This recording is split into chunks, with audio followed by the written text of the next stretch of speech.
Okay. Hello, everyone. My name is Nathan Peck. I work as a senior developer advocate at Amazon Web Services.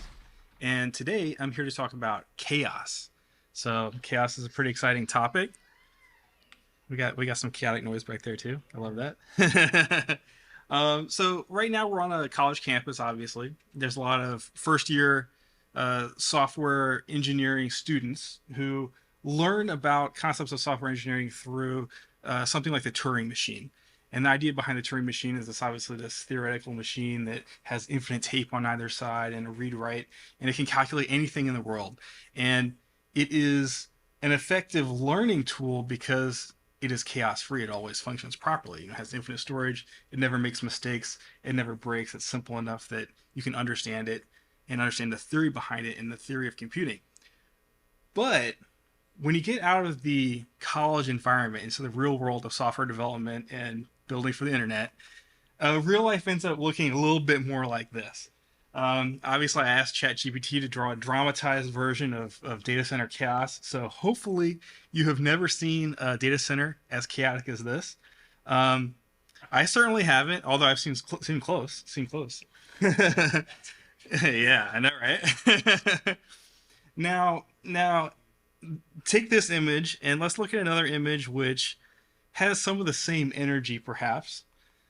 This is Amazon Web Services. You saw in the previous fellow's talk, he showed the Uber microservices. Well, this is my turn to show Amazon microservices. You can see on 2008, that was the cluster of microservices that powered Amazon.com. And then on the right-hand side, you have in 2024, I captured this just a couple weeks ago. This is from one of our internal portals. This is the absolute galaxy of services connected together that power Amazon.com. Now, as you can probably imagine, this is incredibly complicated. There is stuff going on in all directions at all times of the day. And yes, there is chaos. I guarantee you at any given time, something is broken, somebody on call is getting paged, and there's some sort of disaster, right? And yet, the system as a whole functions pretty well. And how well? Well, here are some stats from Amazon Prime Day 2023. You may have seen these blog posts before.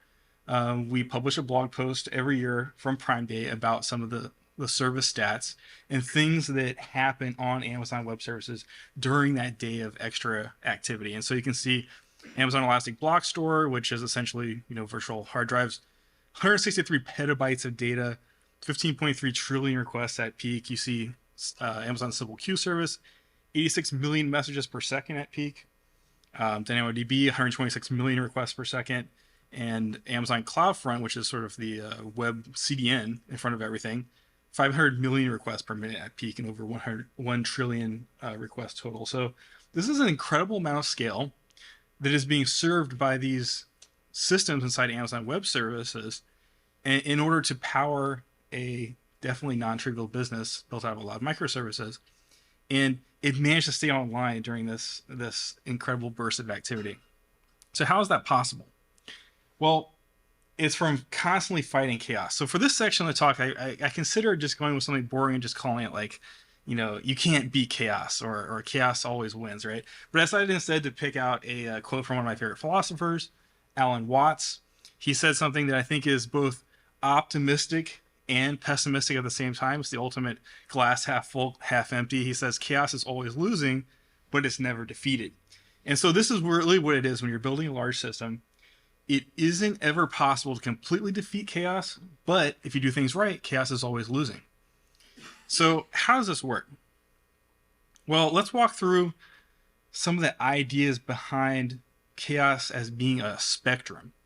So if you think about building a stable software system at incredible scale, ideally you want as less of it as possible to be broken at any given time. So on the far end of absolute chaos, your entire application might be completely down. People try to load up the web browser and it just times out or spins forever and nothing ever loads up. On the far side of no chaos at all, the website loads up fast, loads up functions perfectly. That's the ideal, right? But in reality, your application is almost always going to be somewhere in between those two. Like some feature of the application may be slow or timing out. Some feature of the application may be broken.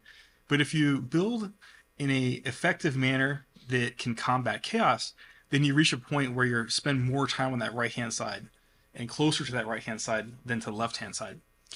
And one of the ways to do that is through redundancy. So I'm going to walk through sort of the scale of building out redundancy that I've seen throughout my career. The first one being the load-bearing laptop. Now, this is a very, very classic thing I've seen in startups. I worked at a startup that had a load-bearing laptop. Inevitably, there's some part of the business process which, of course, the CEO or somebody very high up in decision making relies on, which is being powered by a laptop that sits on somebody's desk, right? And so what happens is that employee goes on vacation, the laptop turns off, or something happens to the laptop. Next thing you know, emails are being sent by the CEO. You know, what's happened to that important report that I expect to receive every day on my email, right? So this is a high chaos system. This is a system that's very vulnerable to chaos because this part of the business is being powered off a personal laptop. Any number of different things could happen to that laptop. Coffee could spill on it. It could be powered off. Cleaners could unplug it by accident. So how do we move up the ranks and get a little bit further away from that chaos? Well, here's the next tier, the IT closet. All right, this is a classic one I've also seen. Hopefully, you've never seen an IT closet quite this dusty, but yeah, once again, I've seen close.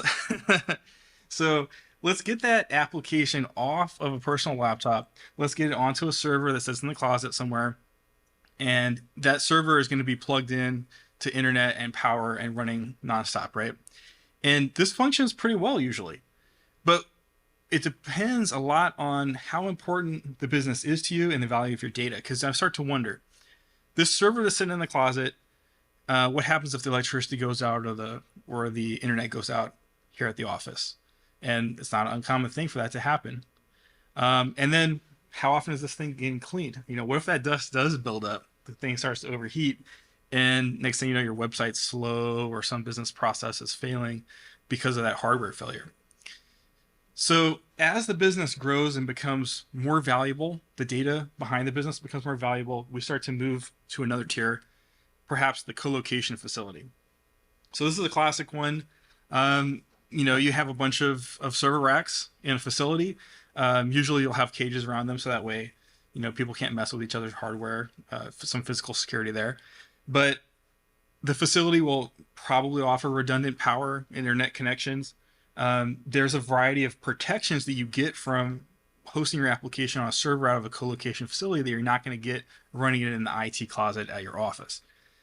But there's still problems that can happen. Famously, I think it was like last year or the year before, one of these facilities caught fire in Europe. I'm not going to call them out by name because it was very embarrassing, obviously for the entire industry. The fire suppression system failed. Every single server went up in flames. Countless amounts of user data and business data was lost forever in that fire. So this is still a little bit scary. You know, if my application data is stored in one physical location in a co-location facility in one part of the world, if I lose that server in that co-location facility, my entire business could also be gone.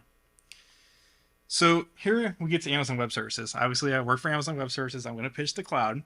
And cloud, what is a cloud deployment? Well, a cloud deployment is really the idea that your application and data are not hosted in one specific location. They're replicated.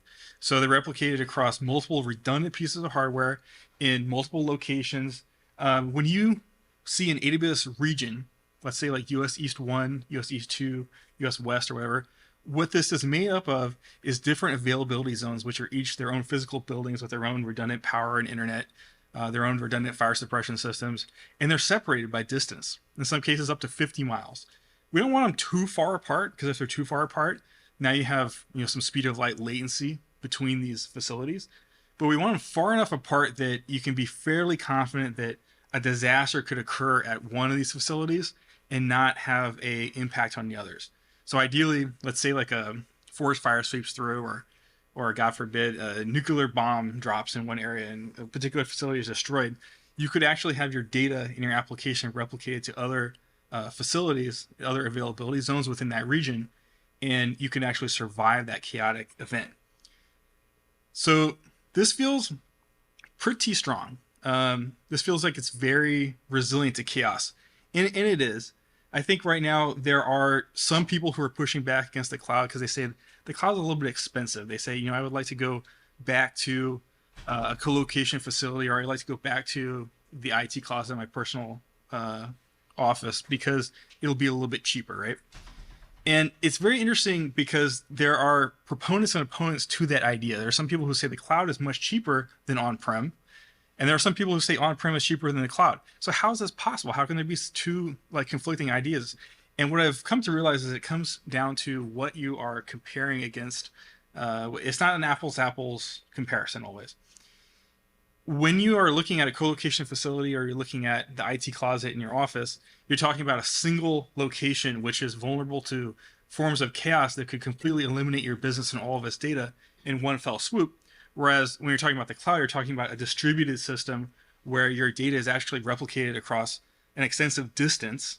And there's a significant amount of redundancy in the operation of that system. So for a small startup to be able to create that level of resilience and redundancy would be extremely expensive. To have two, maybe three facilities that they're hosting their application across, compared to, maybe one facility that is their on-premise or co-location facility. So really what you're comparing is a singular deployment to this distributed deployment. Now, as I mentioned before, this deployment seems very resilient to chaos, right? And it is. It's resilient to a lot of forms of chaos, but it's not completely resilient. Like we said earlier, chaos, we're always fighting it, but it's never defeated. So what's the type of chaos that can hit this? Well, this is a classic one that's happened. It's happened to AWS regions before. Someone digging with a backhoe hits a network cable. And while I've never actually worked in the backhoe industry, my understanding is that there is a term for this, and it's kind of scary to think that there's a colloquial term among backhoe drivers that when they hit the network cable, they call it digging up the rainbow root. So yeah, imagine you're digging with the backhoe, up comes the rainbow root. Well, somebody in IT is having a bad day. Suddenly some of those AWS regions are disconnected from each other. Some applications, some data isn't syncing. Maybe the data is in one different state in one data center than it is in the other data center. This is kind of bad, and it happens more often than you think. So this highlights a paradox of resiliency. And the paradox is that the more distributed your system is, the more resilient you are against certain forms of localized failure. A nuclear bomb could drop on one availability center, availability zone of an AWS region, and it wouldn't actually take out your data in another region or another availability zone. But when I have this distributed system, it means there's more independent pieces that can fail, and it means there's more connectivity dependencies. So if I lose connectivity and the connectivity fails between some of these distributed pieces, that makes my entire system a little bit more vulnerable to that sort of coordination and syncing that needs to happen for everything to function smoothly. So how do we solve this problem, right? We're still trying to fight that chaos. We don't want to succumb to chaos. We want to be resilient. Well, I'm going to bust out another Alan Watts quote. He says, the more a thing tends to be permanent, the more it tends to be lifeless. And the last thing we want is your website or API to be lifeless, right? We want it to be online at all times. So how does this apply? We want to embrace impermanence. We want to embrace ephemeral computing. So what does this mean? It means that when I'm treating my computing as ephemeral, none of my servers are special. They aren't pets. They're just capacity. You've probably heard the term before. The server is a cattle, not pet. And more than that, if I have racks and racks of servers, I could power any of them off at any time. I could cut the network cable to it. I could do whatever I want. I could physically destroy one of those servers, and your application keeps functioning. Randomly, we could go in and unplug or kill a piece of hardware, and the thing continues to work. So how is this possible, right?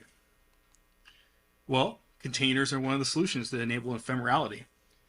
Traditionally, with applications that run on a single host, you have this dependency between the application and the host because you need to make sure that you run the application on a host that has all your dependencies. Let's say it's a Node.js application. Your application has to run on a server that has Node.js installed, the right version of Node.js.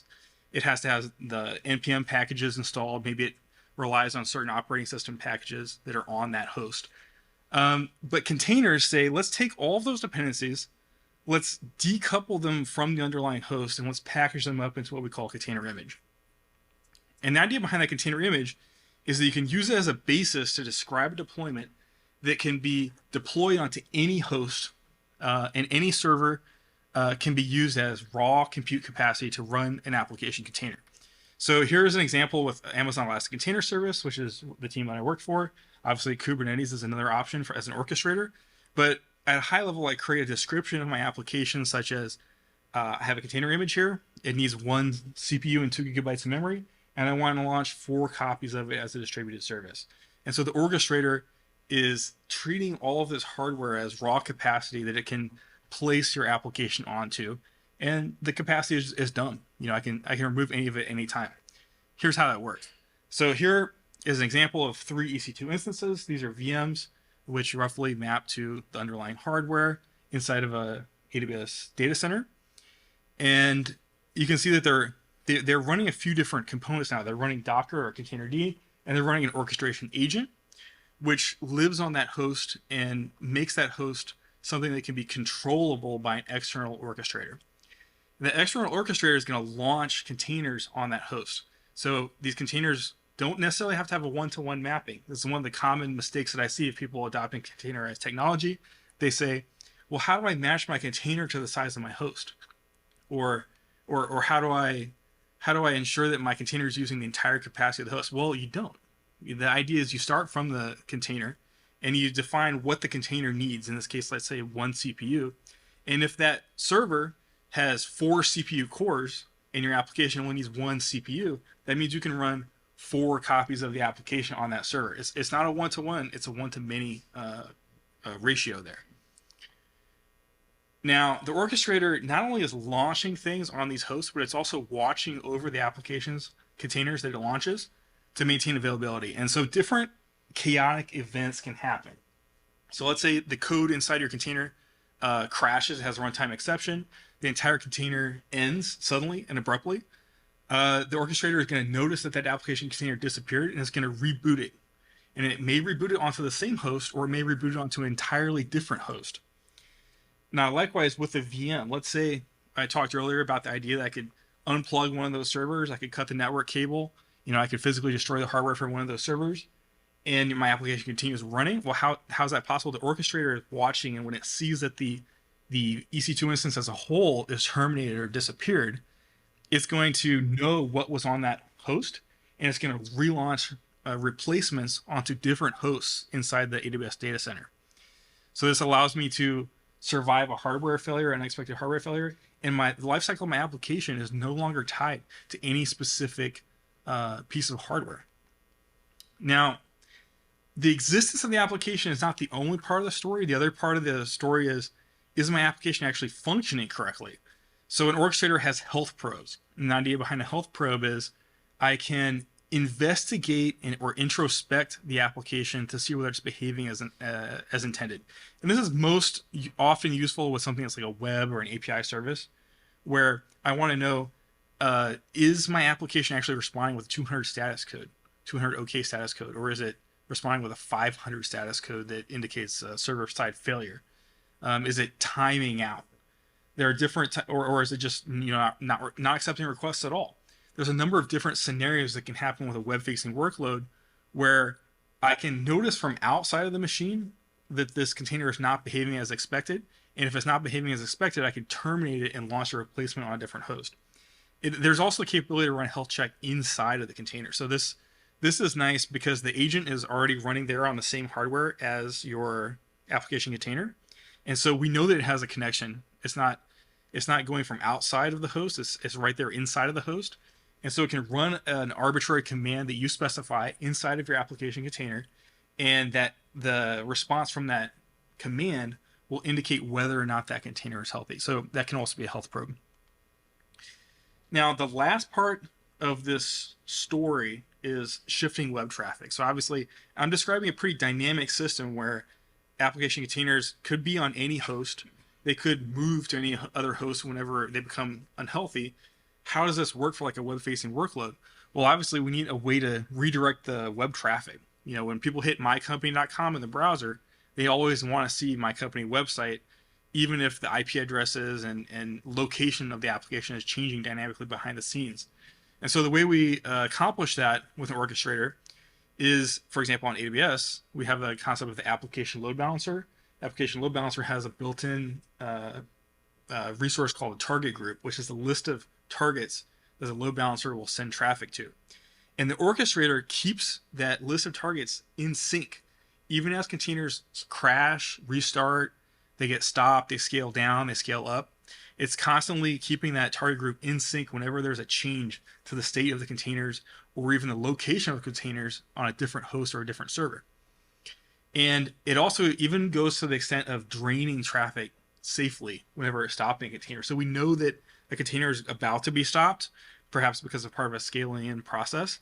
Well, what we can do is we can adjust the load balancer to stop sending new traffic to that particular target, wait for any traffic that's currently in flight to that target to finish being served, and then shut down the container. So that way you get zero downtime. You're not going to be dropping requests as part of scaling in or adjusting the number of containers that you're running. So here's the map of chaos reduction that I've discussed so far. Obviously there's the hardware infrastructure, which we're going to solve with redundancy. We're not going to use a load-bearing laptop. We're going to have multiple copies of the application distributed, running across different physical locations. We have the software deployment, which we're going to solve with ephemerality and orchestration. Rather than having the lifecycle of the application tied to a specific hardware, an external orchestrator is going to launch the application on any arbitrary piece of hardware that we provide as just dumb capacity. Now, the last part, though, is the code implementation. And here be dragons and obviously many bugs. Like, it's hard to get developers to write code that is 100% chaos free. I know that I certainly can't. If I'm trying to write code, I guarantee you there's going to be some bugs, there's going to be some problems in that code. So how do you reduce that level of chaos? Well, once again, I'm going to pull out another quote. Henry Ford. This is one of my favorite quotes from him. He said, "The only real mistake is the one from which we learn nothing." So mistakes in code are inevitable. It's kind of hard, and especially as people embrace like large language models to write code, that code's also going to have bugs in it. So these mistakes are inevitable.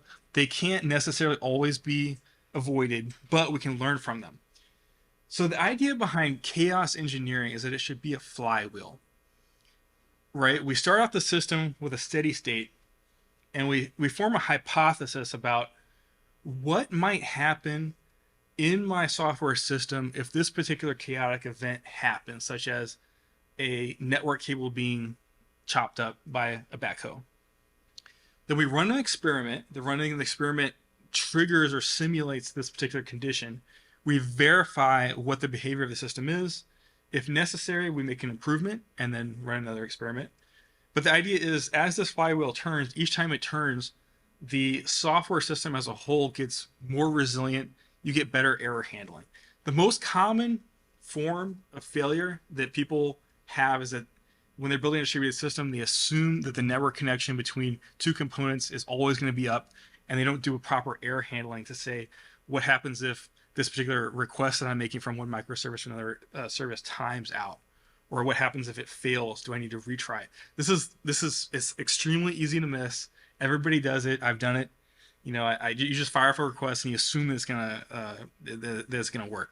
So this is the number one thing you're gonna find with this flywheel is every single place where there's a missing error handling for component to component communications. So these experiments are run through a process of intentional fault injection, and there's different ways to do it. The sort of classic way to do it was something that was introduced by Netflix called Chaos Monkey. And this is an open source tool that triggers and simulates different types of errors. AWS offers AWS Fault Injection Simulator. And the idea is you're going to use it to inject different types of faults, such as network traffic black hole, traffic latency. So there's a delay between traffic traveling between two components, packet loss, network partitions where one part of the network is disconnected from another part, And also resource saturation. Let's say I completely run out of CPU and memory, or even sudden hardware failure. I can trigger turning off any piece of hardware at any given time. So the idea behind this is, as I run these fault injection scenarios, I go from it being a mystery to being, I've seen this before. Ideally, when you encounter an error or a failure, you don't want it to be something where you can spend all night trying to debug it. You want it to be something that you have seen before because you deliberately triggered that failure. And because you triggered that failure, you know what it feels like, you know what it looks like, you know what the logs look like, and you recognize that and can act on it, similar to how you've solved that problem before. And part of how you solve that problem, especially in a larger organization, is you write a correction of error document. So the idea behind this document is you write up what happened and what was the impact.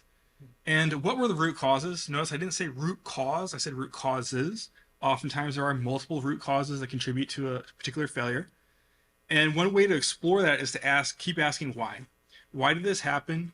And then why did the cause for that happen? And why did the cause for that happen at least 5 times? What data do you have to support this? Did you dig through logs and find an error in the logs? Did you look at a particular graph of a metric? What lessons did you learn from this failure that you discovered? And then what corrective actions are you taking? And the idea is that this document serves everyone on your team and potentially everybody in your broader organization, so that they can learn from a particular chaotic event that happened as part of your infrastructure. And it's very important to make sure this is a healthy culture. So when you write a correction of error document, it's not as punishment. It's not, oh, Nathan, you made this terrible error, this terrible bug that hit production. You need to write a correction of error document because you messed up. No, the idea is that I write that document because I want to improve, and I want everyone else to improve and learn from my mistake. And they learn by sharing that correction of error document widely across the organization. Ideally, though, also the learnings from that document get codified as mitigations that can be applied later. So automated guardrails like limits and checks that happen during your runtime build process and release process to ensure that a particular error doesn't happen again. Like if you can build a linter rule, if you can build some sort of static code analysis to detect this particular type of failure, you can prevent it from happening again. So I'm going to close out one more quote. This one, she's not a philosopher. She's actually a child specialist. But I really like this quote from a book that I was reading recently about raising children. She said, "Do not be dismayed by the brokenness of the world. All things break and all things can be mended, not with time, as they say, but with intention." And I find that this is so important because it's the same thing. Everybody's code is broken. I've worked at startups where the code is broken. I work at Amazon where the code is broken. Nothing is ever 100% unbroken, but you can mend it with intentional action. And here's the intention here. Hardware infrastructure can be solved with redundancy and distribution, software deployments with ephemerality and orchestration. Code implementations can be improved through fault injection experiments and a correction of error culture. So thank you very much for attending this talk. I think we are out of time, but I may be able to take a couple of questions or questions asynchronously because I think it is already 5:04. Would you mind going back to that last slide? Yes. There you go.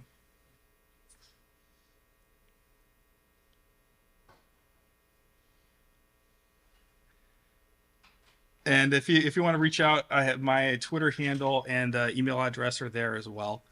Thank you very much for attending this talk, and I hope you learned something and were mildly entertained.